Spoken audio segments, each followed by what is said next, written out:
फरमाइएगा कि ये जो आज मीटिंग हुई है, बड़ा हम सरप्राइजिंगली देख रहे हैं कि पिछले चंद दिनों में एक तरफ हुकूमती वफ्द आपसे मिल रहा है, यानी पीपल्स पार्टी का वफ्द, फिर हम देख रहे हैं कि अपोजिशन का वफ्द भी आपसे मिलने के लिए जा रहा है। तो आखिर चल क्या रहा है सर? JYF किन पॉइंट्स के ऊपर बातचीत कर रही है इन मुख्तलिफ जमातों से? बिलावल साहब ये कहा करते हैं कि वो अपने वालिद के बाद सबसे ज्यादा एहतराम मौलाना साहब का करते हैं, और ये जो मुलाकात थी ये उसी एहतराम का या उसी ताल्लुक का तसल्सल थी। पिछले अक्टूबर के बाद दो राब्ते हुए थे। एक जरदारी साहब जो है वो मौलाना के यहाँ तशरीफ लाए थे, और बीच में बिलावल साहब भी एक आध दफा आए हैं, और देन जो ना आप रिसेंट पास में जो आए हैं जिसका आप जिक्र कर रही हैं, तो सियासी गुफ्तगू गो के हुई है, मगर ये कड़छी काल ज्यादा थी। और इसमें बाकी गपशप के अलावा एक बात तो ये तय हुई कि मौलाना जाएंगे उनकी तरफ, क्योंकि जरदारी साहब खुद भी आ चुके, बिलावल भी आ चुके, अब मौलाना का जाना बनता है, तो मौलाना जाएंगे कुछ साथियों के साथ। ये अब टाइमिंग तय हो जाएगी। एक ये तय हुआ था, और दूसरा जो है ये PTI की जो मुलाकात है, ये भी आप कह लें कि वो रिवाइवल है।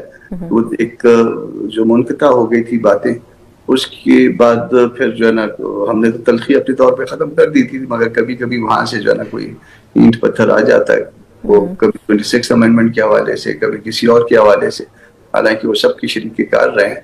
मगर ये था कि असद कैसर साहब और मौलाना का राब्ता कभी भी नहीं टूटा था, वो आपस में राब्ते में रहे हैं, ये मेरे ज़ाती है ये बात। और फिर जब इलेक्शन हुए CM के लिए, नए CM के लिए, उसमें फिर जो है थोड़ी सी तलखी आ गई।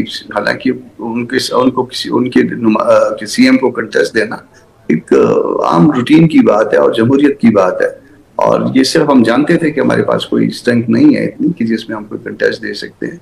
कोई खरीदो फरोख्त की हमारी हैसियत नहीं है, ना हमारा नजरिया है, मगर हमने सिर्फ ये for the sake of democracy जो है हमने अपना कैंडिडेट लॉन्च किया था। देन जो है वो फिर एक गलत उन्होंने अमल किया था, इस्तीफा जो है वो पूरी कहानी बना के और टाइप करवा के वो किया था।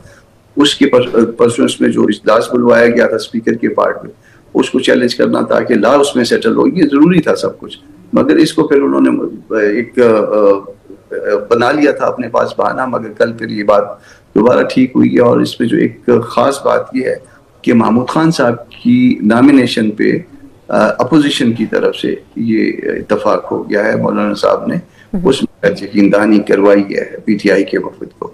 राब्ते भी जो है ना मुसलसल जो है ना इस्तेमाल रखने की बात की गई है, गिले शिकवे भी दूर करने की बात की गई है। हमारी तरफ से कमेटियों की बात थी कि कमेटी अच्छा कामरान साहब, सर मुझे एक सवाल की इजाजत दें। आप यकीनन आप पूरा बैकग्राउंड इसका बता रहे हैं, लेकिन सर अभी जिस तरह आपने खुद ही एक्सप्लेन कर दिया कि CM की तैनाती के ऊपर कोई मसला नहीं था, लेकिन ये जो ग्रैंड जरिए की बात हो रही है, बुनियादी मकसद देखा जाए तो इसमें दहशतगर्दी की रोकथाम ही है।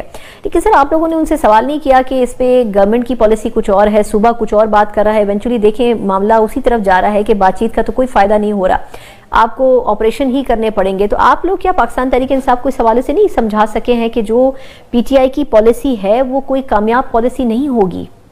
उसमें एक बात की यकीन दहानी हुई है, वो मैं आपके साथ शेयर कर देता हूँ कि PTI गो के इसको होस्ट करेगी या होस्ट कर रही है। अब तक मुमकिन है कि एक से ज्यादा पार्टियां हो जाए बाद में होस्ट करने वाली, मगर होस्ट पार्टी जो है इंसिस्ट नहीं करेगी कि डिसीजन जो है उस कौमी जरिए का उनकी मर्जी के मुताबिक हो।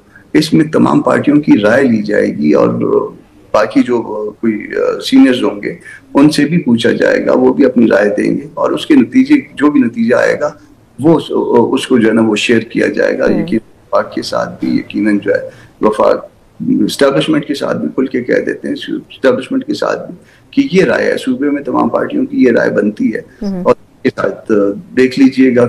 तो फिर जब इज्तिमाई जो है ना ये मुशावरत होगी और मुशावरत का शुरायत का अच्छा नतीजा निकलता है। बिल्कुल ठीक, बहुत बहुत शुक्रिया। हमारे साथ सेनेटर कामरान साहब मौजूद थे। यकीनन गवर्नमेंट की अफगानिस्तान के साथ जो डायलॉग्स हुए वो सक्सेसफुल नहीं हो सके। एक बड़ी सिंपल बल्कि सिंपलेस्ट पॉलिसी ये थी कि ये बातचीत कामयाब होनी चाहिए, और अगर नहीं हुई तो पाकिस्तान दिफाई लिहाज से हर फैसला करने में आज़ाद है।